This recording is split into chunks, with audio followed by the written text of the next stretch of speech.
This is the Wheel of Time Spoilers podcast. Your hosts are Seth Jacobson and Patrick Heiler. All right, well, let's jump into this chapter because there's a lot here, and I'm excited to talk about these. This is Chapter 6 of The Great Hunt, Dark Prophecy. And we have the triple Trolloc symbol. And that's obviously a reference to the Trollocs invading, and the Dark Prophecy is what's written on the wall. Yeah. Does the alarm go off in this chapter? Yes. Once I started reading this, I read straight through 3 chapters in a row because I always like this kind of sequence here. This is an exciting little group of chapters. Yeah. Because you get the invasion, and then you get Rand confronting the Amerlin seat, which is just a fun little 1-2. That's a really fun interaction. And then the combat, the Inktar stuff, which is fun looking back because we know he's a dark friend. Wonder what happens with that Murdral in the hallway. Well, do you want to start from the beginning? Yeah. Cool. Getting ahead of myself. We start off with Rand having a weird dream, which I think is just a regular nightmare. I do too. I don't think this is World of Dreams. I think this is, and it's pretty short. Most of his other dreams are multiple pages. This is like a page and a half. Yeah, I think so. And just a lot of weird imagery with Matt is stabbed through the chest with the dagger. And none of this really seems prophetic No. to me. I think it's all his fears. Perrin tearing his eyes out. You know, he sees something's wrong with Perrin's eyes. And he sees that the dagger is pulling the life out of Matt. Yeah. And Ishmael and Fane appear together. You know, and they're saying it's never over Althor, which they've both sort of said that, where Baal-Zaman has said we fought over and over again for all eternity. And then Fane has said now it's Fane's repeating it. Never over Althor. Ishmael says it too. With a strangled gasp, Rand sat up on the floor, clawing his way awake. He wakes up in the room with Nynaeve sitting there knitting. Which is inappropriate. You'd think for someone who weaves the one power, she'd be good at knitting. Yeah, I didn't really think of it that way. It does seem like a really domestic task for Nynaeve, though. It made me think of when Min was in the White Tower and she was trying to like stitch and she was really, really bad at it. And I was like, well, of course she is. She's not a channeler. It's just a cover. Yeah. Whereas all the channelers are very good at knitting or weaving or stitching because it's a skill they learn with the one power. And then doing it with thread is just a different way of weaving. I like that. Nynaeve promises not to tell anyone about Rand, to keep him hidden. Sure. Not that there's much she can do. Well, I mean, of course she's going to hide him. She's protecting him. Yeah. She's looking over him, making sure he's okay. And this is the beginning of a lot of, 3 chapters from now, everybody kind of starts parting ways to the White Tower and for the Horn. Mm-hmm. Yeah, we have this pattern where we break the characters up in the beginning of the book. They each have their own storylines, and then they come together for the climax. Yeah. And that happens in the first books, and then it sort of happens again, only over, like, the rest of the series. Where they sort of all break apart and then come together for the last battle. They see each other, but this is a long time for a lot of people. When's the next time Gwyn and Rand see each other? In the Waste. In the Waste, yeah. Rand's worried about Egwene, and so he wants to rush down to that exchange between Rand and Nynaeve. Yeah. I liked her comment that Egwene has the desire to heal, the need to, something Nynaeve says about Egwene. And she never really learns to heal with the power, but she is always thinking about healing the White Tower and bringing it together. She sort of has a need to heal societies more so, and people emotionally more than... That comment just sort of stood out to me. And eventually the pattern itself. Exactly. But yeah, she's not a physical healer like Nynaeve is. Nynaeve comments on the serving women. She says, one of the serving women came a little while ago to turn down the bed, as if Egwene would be going to sleep already with the feast for the Amerlin tonight. I sent her away. She didn't see you. And that's one of the spies for Lady Amalisa is looking around. So once again, Nynaeve saves Rand's butt. Because if she'd found him, that would have been reported back to Lady Amalisa. Yeah. And Liandrin would have come for him. Or the Trollocs. Because they're about to get raided. Nynaeve is very suspicious of the Aes Sedai.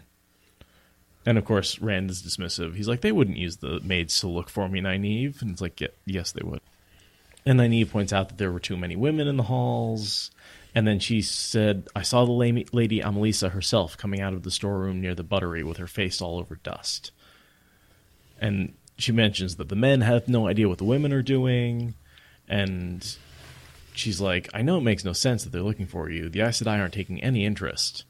But obviously all of this is happening, and this whole page of comments is all about the fact that the Lady Amelisa has been under compulsion, and she's sending all of her maids and serving women out to look for Rand at the behest of Liandrin.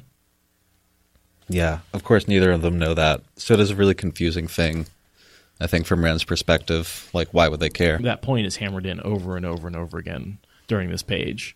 It's all about the fact that the women are looking for Rand. Yeah. We catch Nynaeve wearing some silk. You know, the Two Rivers wool is always good enough for her, as she says. Lady Amelisa gave her a silk dress, and she's like kind of fawning over it. I think it's the first time we've seen her in a silk dress. I think so. Rand says it's the first time he put on a silk shirt. Oh, yeah. A little while after this. I would feel ridiculous, too. Rand names the Dark One. Shitan is dead.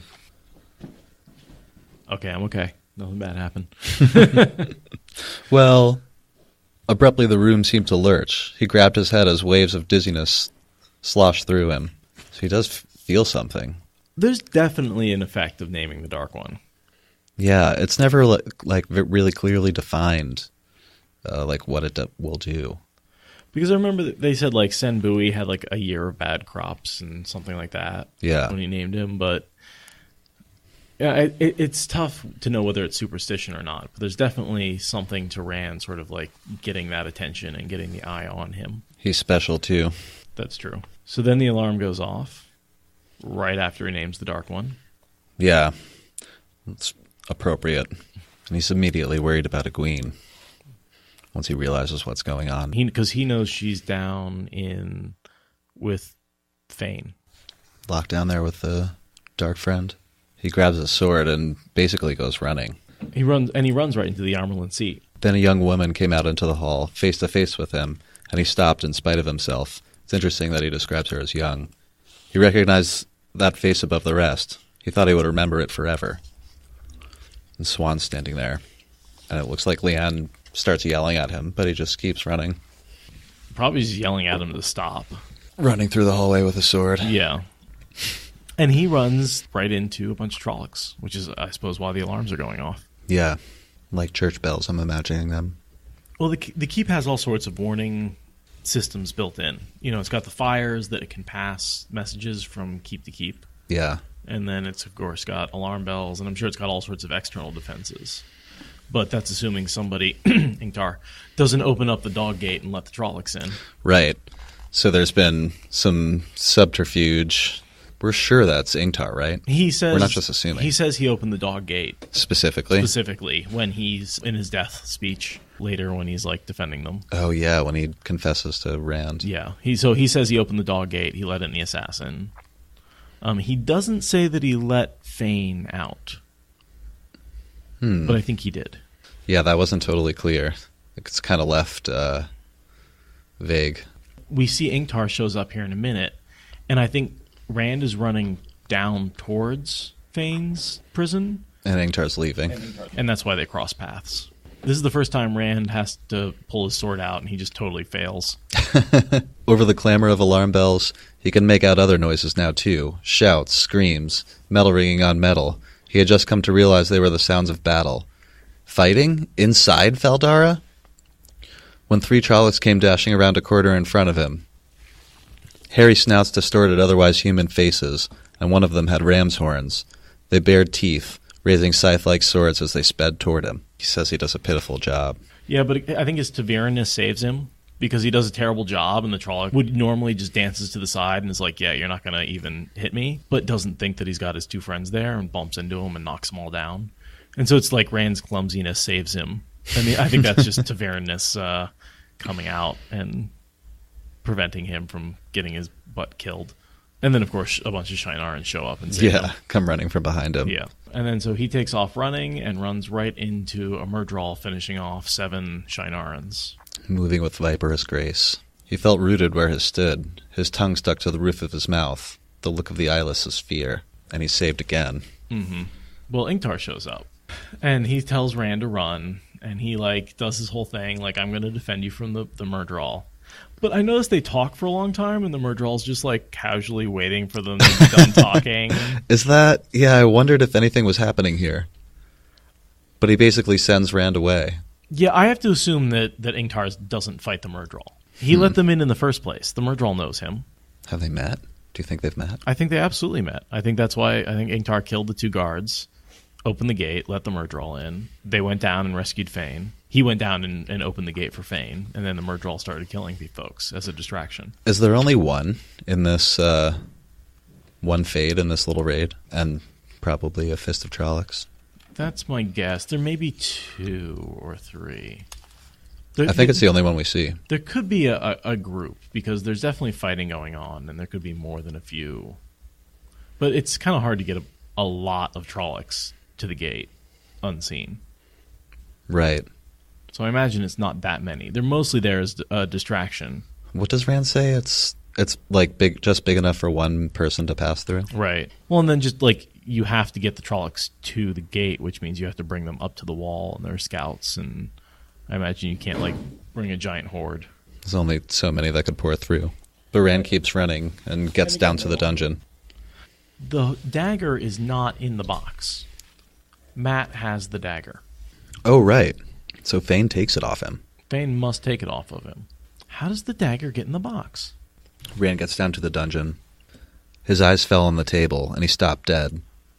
Yeah, we've got the heads of 2 guards are sitting there. Breath and even thought freezing. Yeah. On the other side of the still-burning lamp, as if to make a centerpiece, sat the heads of the guards in 2 pools of blood. Their eyes stared at him, wide with fear. He walks into this grisly scene. Now, these aren't the 2 guards he met earlier. Right.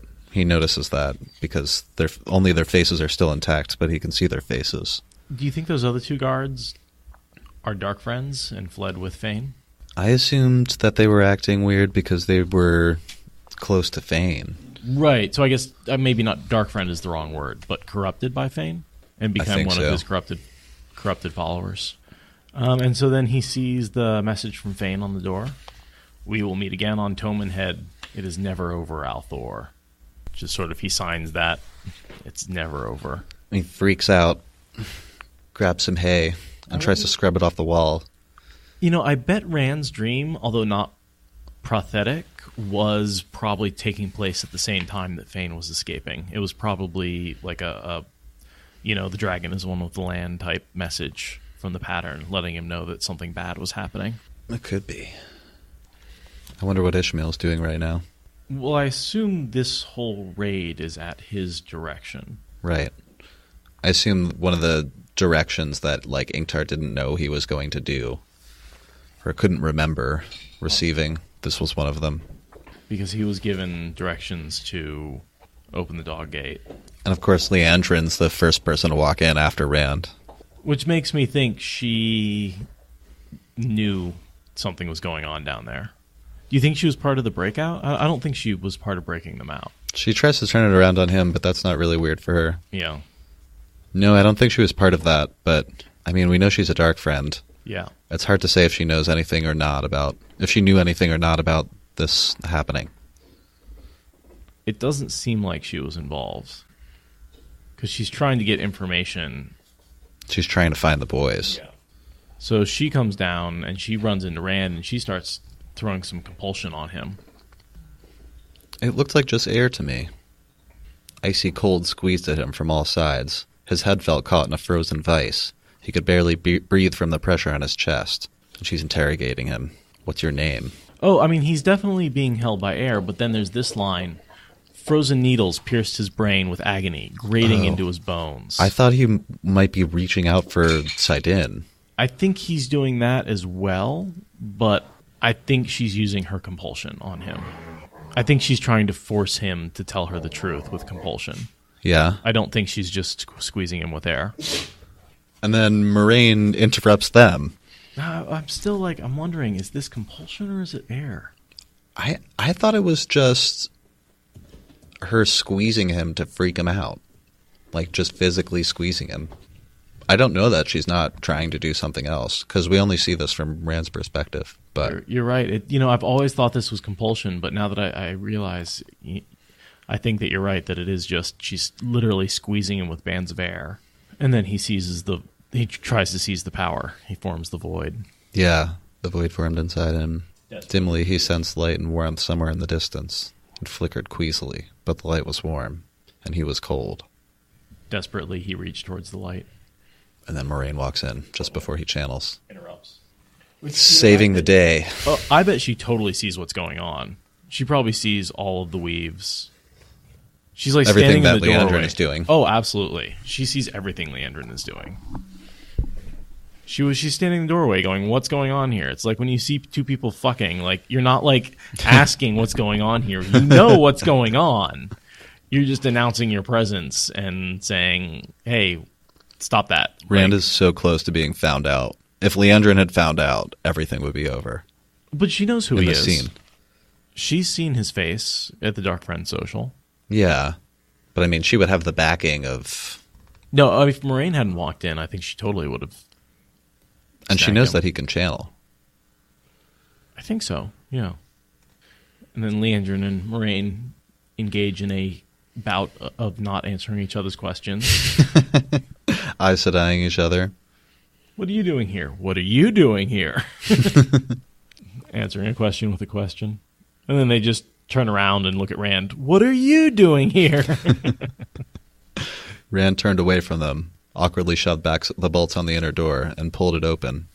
Egwene came down here. And then he sees the guy that hung himself. The prisoner in the fancy coat was sagging against the iron grill of his cell, his belt looped around the bars and then around his neck. As Rand looked, he gave one last kick. Do you think that's Fane's influence? I think that guy watched whatever the Trollocs did to the guards, the two. That too. But do you think he would have... Do you think also Fane's influence of being in the prison with Fane for all those weeks? Oh, it couldn't have helped. Yeah.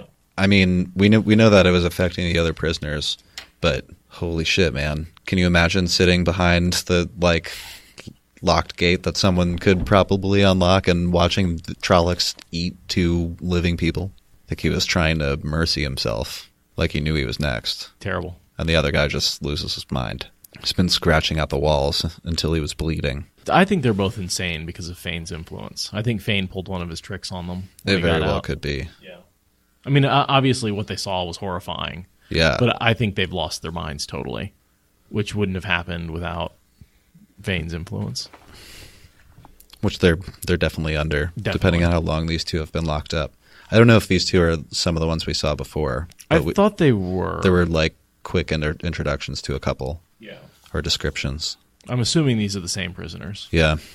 And so he comes across Egwene and Mat lying unconscious in front of Fane's cell, which is empty. And we know Egwene was just hit in the head. Mm-hmm. Moraine heals her. Mat seems... I don't think she heals him. He's just knocked out. Well, he's got other issues. Because I'm assuming the trauma of losing the dagger is what knocked him out. That Fane getting out and separating the dagger from Mat. Moraine notices that the dagger is gone. What dagger? Liandrin asks. Of course, Moraine doesn't answer her. Of course not. I like how Liandrin tries to touch Egwene, and Moraine's like, nope. Yeah, sort of that was... in there, and I wasn't sure exactly what was going on there, but... I assume that's just Moraine having just seen Liandrin be torturing Rand. Yeah. Just being and doing whatever to Rand. She's like, no, I'm not. And she knows. I think Moraine absolutely knows that Liandrin's Black Aja. You think so? Or suspects? Suspects, yeah. I mean, she's not outed as a dark friend for quite a while. Right. I think Moraine might not know, but I think she definitely suspects at this point. Maybe that she suspects everybody, but maybe Liandrin a little bit more than most. I would. Oh, yeah. She's heinous. She's such a good villain with her weird accent. Moraine sends them away on litters and gives instructions. Take him, Mat, to the Amerlin Seat's chambers. Find Amerlin wherever she is and tell her he is there. Tell her his name is Matrim Cawthon. I will join as soon as I am able. Liandrin's incredulous, but Moraine knows that Suan will know who he is. Have they met yet? No, I don't think so. I think this is the first time she meets Matt or sees Matt. Yeah. Like how Ingtar shows up again, randomly. Yeah. Mm-hmm. Right on its heels, just like Liandrin. Yep. I mean, I guess Moraine and Rand are the other side of this. Yeah, but I think Moraine's been keeping track of Rand and Egwene. She would probably know at least one of them was down there. Liandrin and Ingtar, they're just showing up because they're dark friends. I wonder if they recognize each other. I don't think so. I think they were covered up enough in the dark cloth that he could recognize they were Aes Sedai, but they wouldn't know who the person was. Not exactly. Yeah. What happened here, Rand al'Thor? Whatever it was, Ingtar, it scared that fellow bad enough that he hung himself. I think the other ones got mad from seeing it. We're all going mad tonight. The Fade, you killed it? Rand asks him, and Ingtar says no. He says it got away. Well, or he says insinuates. It's out of the keep by now, along with the rest of what we could not kill, which makes me think it didn't get away. He just let it go. I don't think he fought that thing at all. That's what I suspected. And then he says they came in through the dog gate, which of course he opened. And now we find out that the horn's gone too. Yeah. Their throats were cut, Ingtar said, both good men, and yet they were butchered like pigs. It was done from the inside. Someone killed them, then opened the gate. Someone who could get close to them without suspicion. Someone they knew. Someone like me. Wait, he doesn't say that last part. But I mean, that's, he sort of breaks down everything that happened. But later it's all he stuff says, that he did. Yes, there are dark friends inside Valdara. What is it with dark friends confirming dark friends? Liandrin says there are dark friends, and there are Black Ajah. She's the first one that confirms that. I don't know. Maybe it's easiest to have the heat on other people so that nobody is putting it on you. If it's like a tool dark friends use, is accusing people of being dark friends. They can get away with it. Yeah, and you can persecute people. Only a ginger can call another ginger a ginger? No, everybody does it. Rand asks, what about the earlier order keeping everyone in? Earlier order? What earlier order, Rand? The keep was not close till Lord Agelmar heard of this. Someone told you wrong. And again, this is more stuff that Ingtar himself did. Was it him? I do think so. The order? Yeah. I think it came directly from him. So he's just lying through his teeth here. This is a list of him telling Rand about all the things he did, basically. But Rand couldn't believe it. He opened the dog gate, he killed the folks, he gave the order. It's all Ingtar. And Verin and the other Brown are here now, too. It's Seraphel, I think. Seraphel.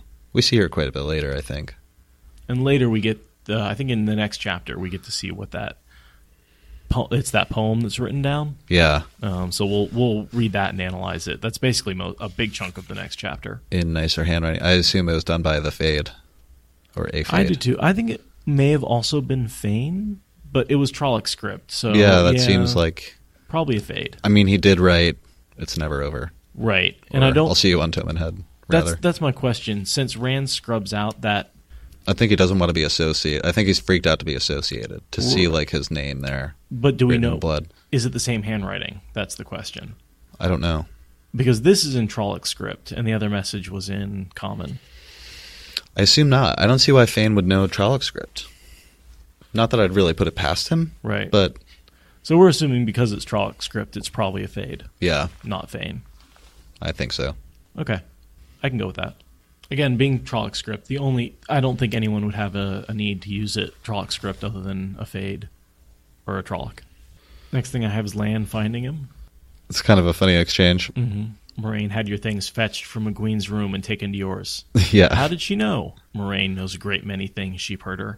Of course, she saw Egwene and Rand sneaking off in the earlier chapter with him hunched over. Yeah. That's how she knew. She saw them together. I'm sorry they're angry, Lan, but I was invited in, and when I heard the alarm, burn me, Egwene was down there. Oh, they're not angry, exactly. They're fascinated. The way they're talking among themselves, they're trying to decide whose daughter is strong enough to handle you. If you don't watch your step, sheepherder, you'll find yourself married into a Shiennaran house before you realize what has happened. Suddenly he burst out laughing. It looked odd, like a rock laughing. I like that. I like Jordan's descriptions of Lan. He's always a good character. Yeah. He's so flat. Here he says, even the Lady Amalisa can't stop asking questions about you. So just another callback to... I don't think he suspects what's going on there, though. No, not at all, but just the idea that Lady Amelisa is under compulsion by Liandrin. Yeah. They keep throwing that at us. But it certainly makes Rand look important. Mm-hmm. Either way. And it sort of gives him this mysteriousness of being this sort of foreign prince. Well, and he looks like Andorran nobility because he is descended from Andorran nobility. Yeah, and he has the same prefix. Right, the Althor. Yeah, the AL apostrophe. The Almandragoran. Yeah. No matter now, Moraine sent me to tell you. You can leave any time you want to. Agelmar exempt you from the order. So he's like, why not earlier? What's going on? Very confused about all these orders. When someone gives you a horse, sheepherder, you don't complain that it isn't fast as you'd like. Just ride that sucker and get the heck out of here. And then just the last paragraph. Yeah. The choice is up to you, sheepherder. You can leave now, or tomorrow, or next week. It's up to you. He walked away, leaving Rand standing there in the corridor deep under Faldara Keep. Which is basically saying Matt's going to die, and there's nothing you can do about it. You can leave now or later, but without the dagger, he's going down. Which is why Rand ends up going to get it when he realizes what's happening. But that runs right into Chapter 7, Blood Calls Blood, which is part of the Dark Prophecy. And our symbol is the snake in the wheel. I'm interested to hear your theories on that. Well, I guess I'll wait till we get to it, but... The bird pooped on my microphone. That did happen. Hilariously. There's like a little, you know what it looks like when a bird shits on something. It's that white streak with a little, round spot on the end of it. It's just It's right a on my weird microphone surface foam. to clean, too. It's like a really soft, because not the microphone, but the... Pop filter. Pop filter. So I've been staring at bird poop all night. As the litter carrying Matt left the Amerlin Seat's chambers, Moraine carefully rewrapped the Angreal, the small age-darkened ivory carving of a woman in flowing robes, in a square of silk, and put it back into her pouch. Working together with the other Aes Sedai, merging their abilities, channeling the flow of the one power to a single task, was tiring work under the best conditions, even with the aid of an Angreal. And working through the night, without sleep, was not the best conditions, and the work they had done on the boy had not been easy. So this was a major undertaking. The four of them linked together with an Angreal, working all night to seal off the poison. 4 of them. 4 of them? That's pretty... I wonder who's leading that circle. I thought it was Moraine. That's what I'd assume, too, because I think she's the most talented at healing. Doesn't she talk about that she was the one directing flows? Yeah, I guess this sentence, working together with other Aes Sedai, merging their abilities, channeling the flow of the one power to a single task. Yeah. So that, I guess that's referring to her channeling that one power. The work they had done on the boy had not been easy. So, I mean, it's not totally clear, but it does look like Moraine. Moraine wonders what the meaning of it all is. Yeah, and this is one where I think she gets it wrong. She says he is not necessary with the horn gone, and yet... He's totally connected to the horn for, a good portion of the series. It's not... The horn is not the only reason he's important. Matt is important for all sorts of reasons. Yeah. She does say later, at some point, much later in the books, that she wished she had paid more attention to the other 2. 3 legs of a stool, you cut one and the whole thing falls over. Yeah. I think the Murdral says that later or something like that. Does someone literally say that later? I think it's a Murdral. That sounds right. I think he's going to kill Matt or Perrin. He's probably right. He is right. He is right. Yeah. Oh, yeah. Because, I mean, without Matt, obviously, the last battle would have been lost. Yeah. Well, directing the physical last battle. And without Perrin, the last battle would have been lost because Lanfear would have just taken out Rand. So, you need both of them to survive the last battle, without a doubt. And then, of course, all the things that happened before then, where they need to be there as well. Swan says it was a nasty thing to do, to handle. And Verin thinks it's interesting, of course. Right in character. For all we did, Verin says, he will not live long. Months, perhaps, at best. But he will have those months now, Moraine said sharply. And if it can be retrieved, the link can still be broken. Moraine seems sure that the dagger will be with the horn, so if they get the horn, they'll get the dagger as well. She's right. Thane keeps both of them in his possession. Yeah. I like this quote. He may already be changed beyond the reach of full healing. That was my exact next thing. We were talking about this last time we were together. We do keep highlighting the same things. We should probably coordinate that a little bit better. We find the same things important. We've talked about that before, how the dagger affects Matt ultimately. We don't know, but we can sort of approximate. It seems to have affected his luck, and it seems to have torn a bunch of holes in his memory. Yeah, both of which are important in the future. Mm-hmm. Those are sort of the long-term effects, as far as I can tell. And, of course, being immune to Shadar Logoth and Mashadar. Yeah. Which is super important for the last battle. Moraine points that out at the end, toward the end of this conversation. There is one, Moraine said, who can retrieve the dagger without being harmed by it. One whom we have shielded and buffered against the taint, as much as anyone can be. Because they're trying to figure out someone who could get the dagger and bring it back, so they could be disposed of. How about the dude we just spent 8 hours healing from the taint? Swan nods. If he lives long enough, she says. There's a good point that if he dies first, well, if the dagger's loose long enough for him to die, chances are a lot more people are going to be corrupted, and that corruption is going to be spreading. This is a huge problem that Moraine has created. Yeah. It's like loosing a virus on a population. Yeah. It's like a serious disease being Can't spread. really blame Moraine. We can blame Matt a little bit. Maybe picking up the dagger was part of Matt's luck, part of his Tavernness. I think it was part of his Tavernness, because he needed to survive this so that he could survive it during the last battle, because no one else could have killed Fane. He's kind of distilled and infused just a little bit. Yeah. I think the polishing that the removing a part and then healing it gave him, while also giving him the empty memories that he needs to be filled up. I think it's making him sort of a vessel, a ready vessel for the memories. That's a good analogy. Sort of hollowing him out.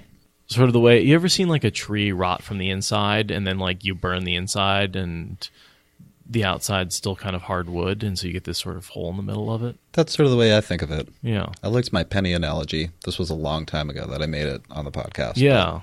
Where you like polish it down and there's a little bit of material removed. It's rusted, so you polish it, and now it's like, yeah, you're missing some. But it's still good.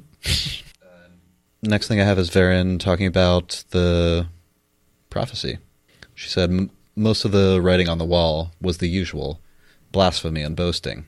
Trolloc seemed to know little else, but there was one part done in a better hand, an educated dark friend, or perhaps a murdrawl. It could only be taunting, yet it has the form of poetry or song and the sound of prophecy. We know little of the prophecies of the shadow. The Emerlin hesitated only a moment before nodding. Read it to me. And there's a lot here. It's pretty cryptic. Let's. How do you want to go about this? How about one stanza at a time? So the first stanza, Daughter of the Night She Walks Again, is Lanfear. Mm-hmm. The ancient war, a reference to War of Power. And then it talks about her lover, her new lover. Is that because it's not going to be Rand? Because it's not LTT? I think it's, because she's seeking Rand, not Lewis Theron. That's what makes him his new lover. Who shall serve her and die and serve still? The shining wall shall kneel. No one can stand against her. Is that a reference to the tower breaking? The Civil War? I think so. The Shining Walls? Aren't the Shining Walls... Oh, I thought the walls of Tarvalon. So I think that's just referring to the Dark Aja, the Black Aja. The man who channels stands alone. He gives his friends for sacrifice. Is that Matt and Perrin? Yes. 2 roads before him, one to death beyond dying, one to life eternal. Which shall he choose? So death beyond dying is clearly what happens, where he dies, but then gets resurrected. And I think life eternal is serving the Dark One. That's what I thought. One hand shelters, one hand slays. I think that's just referring to Rand being both protector and, how they say he will slay the countries and bonds and lots of people. And, he breaks all the bonds and stuff like that. And then all this says blood. I don't know what that's about. Is that about Rand's blood? I think that's a lot of... It's just dark imagery, but also, to me, it feels a lot like inheritance, like blood calls blood. Is it about Manetherin? That's kind of what I was... That's sort of what I was thinking, is that it has to do with the fact that there... And also just, like, Rand being Aiel, and I think perhaps blood calls blood is the Aiel are calling out to him. I don't know. There's just so many ways to interpret those sentences. Blood feeds blood. I mean, it's really cryptic. Yeah. And it could just be about war and death and blood feeds blood. And killing feeds killing. Yeah. the way I'm interpreting it. Killing is, killing was, and killing shall it ever be. And sort of just a reference to the violence of the Dark One as something that's always there and exists always. I'm nodding. Luke and his meeting in the Mountains of Doom, which gives everyone a hint about what might be going on. Oh yeah, this is definitely how we know about Slayer. Moraine doesn't want Lan to find out about that part. Right. Because Luke is Lord Luke, and we've talked about this relationship a bunch of times. And this is where we find out a lot of the information about Slayer, because Verin breaks it down pretty well. And then more poetry. The shadows, hounds, course, and kill. One did live and one did die. Talking about the merger of Luke and Isam. And then the same refrain. The next stanza is about the Watchers, which are the Shan-Chan on Toman's head. Are they the Shan-Chan? I thought the Watchers were the Sea Folk. Oh, I thought the Because the Watchers, they're the Watchers of the Waves, I think is what they're referring to. And then the seed of the hammer burns the ancient tree. I think the seed of the hammer is the Shan-Chan. Oh, yeah, that's... So they're talking about the Watchers wait on thought. Toman's head. I think those are the Sea Folk waiting. The seed of the hammer of the light, Arthur Hawkwing. So it says basically both the Sea Folk and the Shan-Chan are showing up on Toman's head. The Watchers is a thing. What is it the Watchers for? I can't remember. Oh, the Watchers of the Waves. A group of people who anticipated the return of Arthur Hawkwing's armies. The Domier of Ron? Oh, so, okay. I guess these are not... Okay, so the Watchers are not the Sea Folk. I always read Domier of Ron as... It's the weird little cult, right? Yeah, On it's an just island. a weird little... Okay. They all killed themselves. I don't know why I'm chuckling. It's not very funny. But they all killed themselves when the Chodan Call lights up. No, that's a different... Is that a different That's group? totally a different community. Because those are the folks on Tremalking. Okay, that's south of there. So this is a weird little... I don't know if we ever hear from this cult again. But they're the folks who sort of remember the oath. Yeah. Huh. And they're waiting for the folks in Toman Head to come back. They're waiting on Toman Head for the Shan-Chan to come back. So they must have a prophecy. Death shall sow and summer burn before the great Lord comes. I think that's talking about the just endless summer that they've got. Death shall reap and bodies fail before the great Lord comes. I mean, there's just going to be a ton of war. Against the seed slays ancient wrong before the great Lord comes. That one I don't know about. Are they still talking about the Shan-Chan, like the seed of Arthur Hawkwing? Oh, okay, yes. But what's the ancient wrong? I think just forgetting the oaths. I did find the Shan-Chan punish the Watchers later. They say they watched for the wrong thing and forgot what they should have been remembering. Are those the folks that they hang in the silk bag until they die and rot away? No, I think they put the first Watcher in a cage. Yeah. Like until he dies. Oh, that's right. Not the a silk bag is like how people of the blood are executed or something like that. That's right. Oh, that's terrifying. Totally. But yeah, they have a cage where they set them up to watch. And that must be that cult. They watched for the wrong thing. Yeah. Huh. And then basically now the Great Lord comes and the blood refrain. Yeah, it sounds really creepy, but a lot of it's, describing pretty normal events. Yeah. I mean, not good events always, but... Are all the prophecies correct? I think so. I think the dark prophecies are as correct as the light prophecies of the light. I think so. Swan says, but the Forsaken are still bound. She glanced at Moraine, looking troubled for an instant, before she schooled her features. Even if the seals are weakening, the Forsaken are still bound. That's not true at all. Nope. Yeah, I'm going to go with this is all correct, and Lanfear is out. Like we've saw a little bit of evidence earlier. I don't think she's just out. I think she's in Valdara. I think so. Somewhere. Or posing as someone. Because I think she's following Rand around, or was for a while.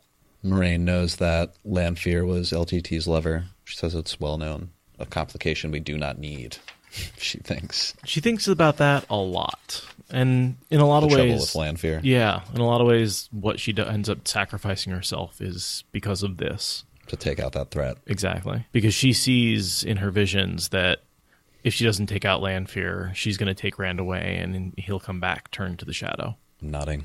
And that's the only way to stop her. From corrupting it. And so Verin gives us a pretty good summary of all this. I wonder if maybe she has heard this prophecy before. this isn't her first time. It could be. Because if it's prophecy of the dark, she may know more about it than she lets on. She may not be speculating as much as she seems to be. Verin's really breaking it down for everyone. And of course, Verin said calmly, the man who can channel must be one of the 3 young men with you, Moraine. Moraine stared in shock, and she embraces the source, which I kind of thought that Verin might just be bluffing there. And then when Moraine and Suan react the way they do... You just confirmed it, probably? I mean, if she didn't know as soon as they reach for the power, that's like totally confirmation.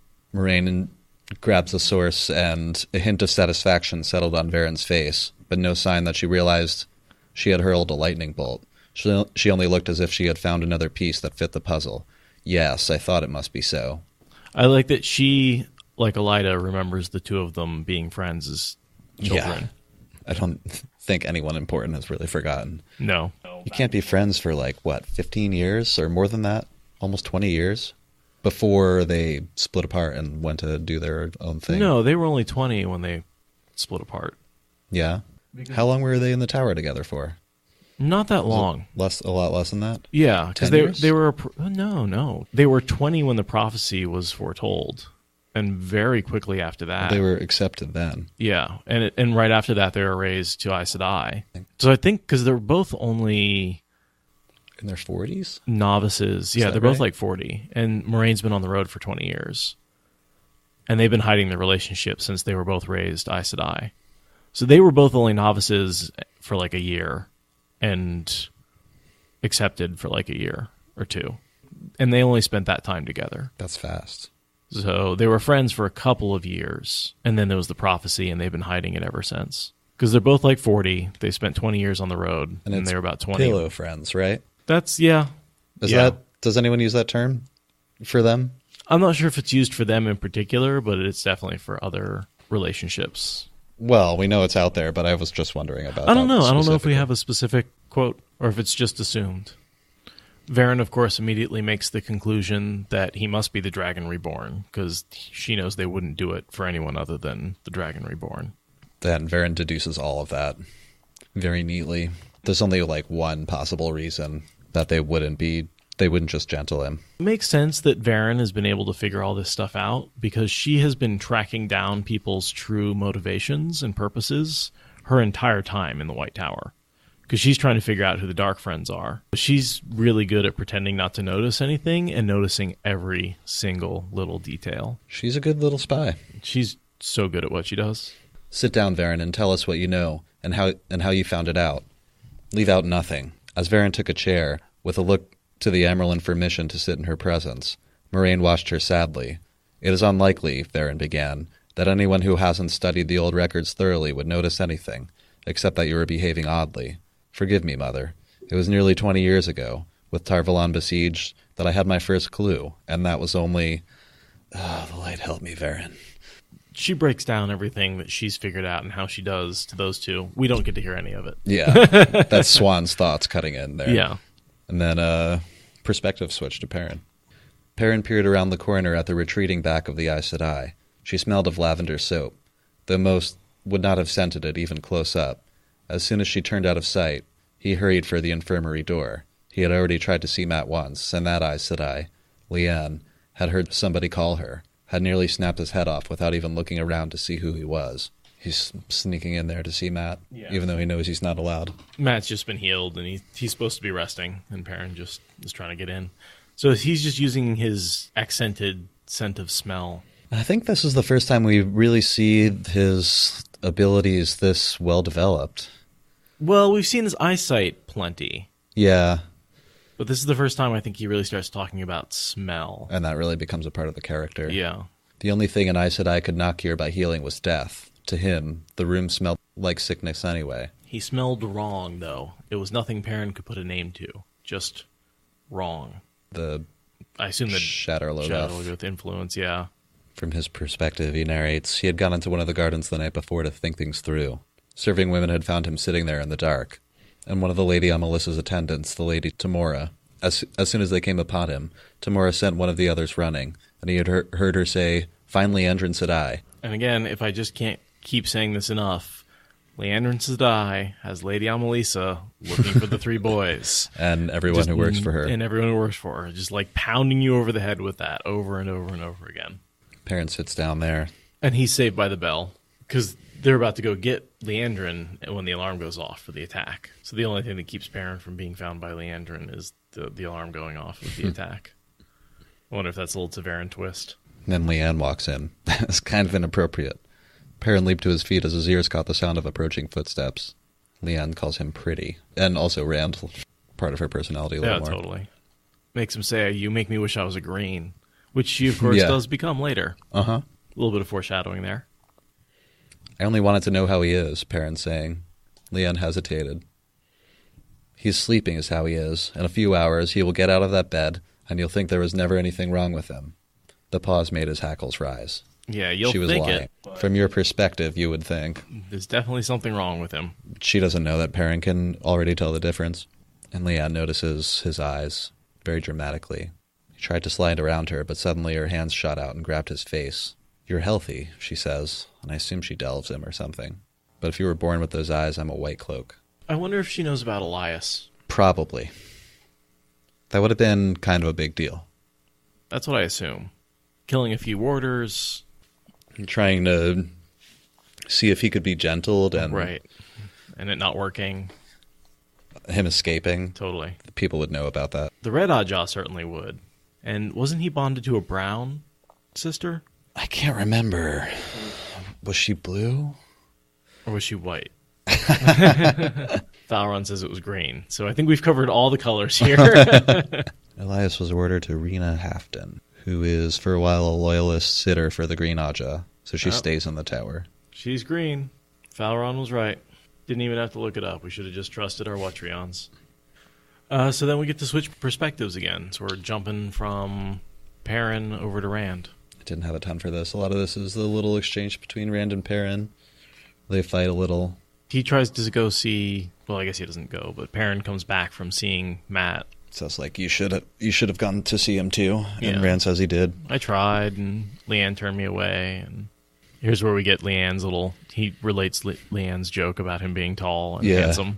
Where were you? Somewhere between 16 and 30. Perrin's so angry at him right now because of all the things he just said to Perrin to try and drive him away. Rand's trying to kind of smooth things over, but he won't just accept that his friends are coming with him on whatever adventure. They both say Liandrin is after them. Yeah. And she is after both of them. And Rand's like, why would she be after you? Yeah. She said she should be after me. I'm the Dragon Reborn. And Perrin's like, yeah, I don't know, but she is. And it's, the Dark One's after all three of them. Right. Pounding comes again at the door, and Lan starts in. And he's been summoned by the Amerlin Seat. And Lan wants to prep him for that. The Amerlin Seat wants you, sheepherder. You can't go like that. Out of that shirt and brush your hair. You look like a haystack. He jerked open the wardrobe and began pawing through the clothes Rand meant to leave behind. Rand stood stiff where he was. I'm skipping a little, but... No one refuses an audience with the Amerlin Seat, sheepherder. Not the Lord Captain Commander of the White Cloaks himself. Pedro Neal might spend the time planning how to kill her, if he could do it and get away. But he would come. He turned around with one of the high-collared coats in his hands and held it up. This one will do. Tangled long-thorn briars climbed each red sleeve in thick, gold-embroidered line, I saw all of this as a reference to Manetheren.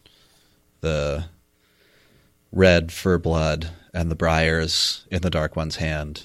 What about the herons? For the sword, I guess. Yeah. Lan says the color is right, too. Well, and this is the red jacket that I feel like Rand is pictured in yeah. Almost all of the art. All the original art. This is sort of the jacket that I think of as Rand's Dragon Reborn jacket, with the herons that have marked him and the red jacket. On the front of this book. Yeah, I mean, it's not a very good... No, it's not. I've seen it done way better in the fan art. With Celine and Loyal. For those of you who can't see, it's probably pretty clear, but we're talking about the older American book covers that everybody makes fun of. Yeah, I don't think I need to say it again when I think about them. Google it. He's sort of getting him ready like a dad, like getting you ready for your first job interview. Yeah, Tuck in your shirt. It's kind of cute. Look them in the eye. Shake their hand. He's giving him all those sort of... Don't keep the Amerlin waiting. Wear your sword. Rand says, I can't go in there with a sword. The Amyrlin seat will. And Land cuts him off, says, do nothing. She's not worried about your sword, you idiot. Paraphrasing. Yeah, basically. Don't go in without your sword. Yeah. It's important that you should have your sword. And follow these, it's like going to court now. You have to follow some procedures and be respectful or you'll look like an idiot. But he's teaching him like a borderlander. He's teaching him his way. He's not showing him the way of like Manetheren or the way of Andor or anything like that. He's teaching him his way. The Malkieri. Yeah. What did you think about this one? He's teaching him how to kneel, and he says, I know how, I think. I saw how the Queen's guard knelt to Queen Morgaze. The ghost of a smile touched the warder's lips. Yes, you do it just the way they did. That will give them something to think about. What? I don't get that reference. Why is that a different way of kneeling? It could be any number of things, but maybe Lan is telling him to go through all these Borderlander customs, and Rand says, well, I think I did it this one time in an Andoran court, and I think I remember how to do that. Lan might be saying, like, he's from the West, but he's also from the East. Like to communicate this, where he came from and what he is now, sort of thing. Does that make sense? Like a mix of the two cultures? That's what I am getting out of it. I'm nodding. Or, becoming a soldier. Because the Borderlander customs that Lan is teaching him aren't like... they're fine and for court, but the Shinaran customs and Malkieri customs are like martial. Military. Yeah. Mackenzie is also saying it could be a rank thing. Talon Bor seemed angry when Rand used that. That's right. So it might be like... Because that's how Gawain did it. And he's a prince. But Rand just mimicked him to try to, do what everyone else was doing. It's a very arrogant bow, maybe. Like going to a Catholic mass when you're not Catholic and you just stand seeing when everyone else does it. Snakes and Foxes says Lan is essentially trolling the Amyrlin right now. That's what I kind of saw it. He's like communicating certain things, and we don't know what all of it is, but Lan knows what he's communicating. He speaks this language. And I think it's basically arrogance is what he's communicating. Yeah, a little bit of pride. Why do I put my hand over the heart if the Amyrlin stands up? Why refuse anything but water? Then dribble some on the floor and say, the land thirsts. And if she asks how old I am, why tell her how long it is since I have given the sword? I don't understand half of what you told me. And he uses the sword one. What is the water thing? I don't remember that from anywhere.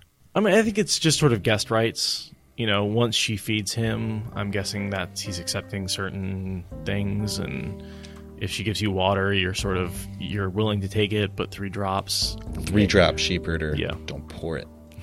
Sprinkle it. It's probably a Borderlander custom thing. Did you notice the wheel weaves us all into the patterns it wills? You have less freedom about it than most, but by the light you can still face it on your feet. And that reference to just my favorite saying, which is a little bit later in this chapter, the one rule above all others for being a man, whatever comes, face it on your feet. It's very Aiel. Well, Lan is alike with the Aiel in a lot of ways. I do think they're very similar, both because of their upbringing is very military, and their suffering is lifetime. Yeah, it's a harsh life. Very much so. With a cold knot in the pit of his belly, Rand followed the warder into the hall. I love the next chapter.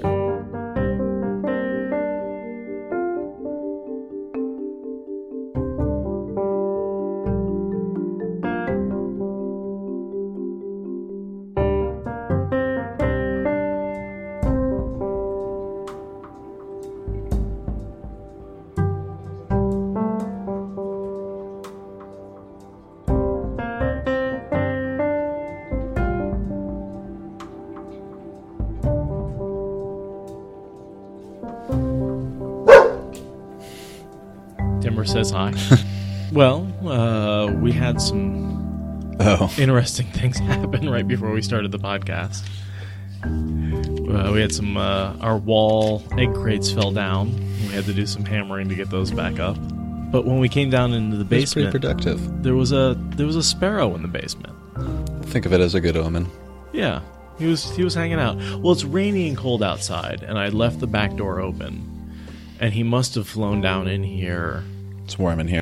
Just to get out of the rain. So we spent a little bit of time sort of herding him out. It was fun, really. Yeah, he was cute. I could tell he was a little panicked, but he got outside. He's doing okay. These are a couple of crazy chapters. I don't know how much we're going to get through today, but... Do you want to start right on the chapters, or do you want to talk about your Christmas? Oh, I had a total bachelor's Christmas. I got invited to some friend stuff, and I just kind of declined. It was glorious, really. Yeah. Oh, I'm a little took jealous. Advantage of the day. I did the family thing. Just went out and got drinks with some people at the end of the day. I got some socks. Yeah. So, I had a good Christmas. I played some Diablo 2, Lord of Destruction. Oh, no, you installed which is it? kind of a holiday tradition, apparently. Been keeping it up. What class? Necromancer. Yeah. I should throw that on my computer. We could do a little It's raids. so easy to get now. I can't get it to work online. I doubt Battle.net is still running that to like play live. No, I don't think Diablo 2 runs live anymore. Probably not. I mean, there's a 3 now, so. Yeah. Thank you for listening to the Wheel of Time Spoilers podcast. Rate us in the Apple Podcast app or support us on Patreon. Is that good enough?